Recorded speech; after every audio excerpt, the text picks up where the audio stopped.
Army chief और DGISI को मुखातिब करते हैं, उनसे हिसाब किताब मांगते हैं। सर बतौर PM कभी आपको ये इन्फॉर्मेशन मिलती है इस तरह की कि फौज को इसको लेकर बड़ी एग्रेसिव है, उनमें बड़ा रिएक्शन है, उन्हें बड़ा गुस्सा आता है कि उनके आर्मी चीफ को इस तरह से मुखातिब किया जा रहा है, जो कि बड़ा डिसिप्लिन इदारा है फौज? तो मैं आपको ये बता रहा हूं कि ये जो बार बार फौज को मुखातिब करता है, इसकी वजह है ये फौज का प्रोडक्ट है, ये फौज की नर्सरी में पला हुआ है।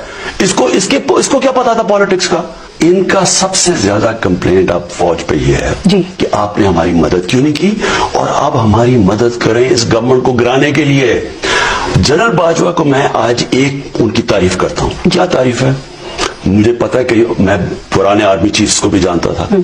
इस तरह करके किसी आर्मी चीफ को अटैक करना, फौज के अंदर एक रिएक्शन आता है। ये जनरल बाजवा एक सुलझे हुए आदमी है, एक वो उसके अंदर ठहराव है, इसलिए वो बर्दाश्त कर रहे हैं। कोई और फौज में होता बड़ा रिएक्शन आना था, गुस्सा तो बहुत है अंदर इस वक्त, लेकिन मुझे पता है कि वो बर्दाश्त कर रहे हैं क्योंकि वो बिलीव करते हैं डेमोक्रेसी के अंदर, और इसलिए अटैक कर रहे हैं, फौज को ब्लैकमेल कर रहे हैं कि किसी तरह प्रेशर डालें डेमोक्रेटिक गवर्नमेंट को गिराने के लिए।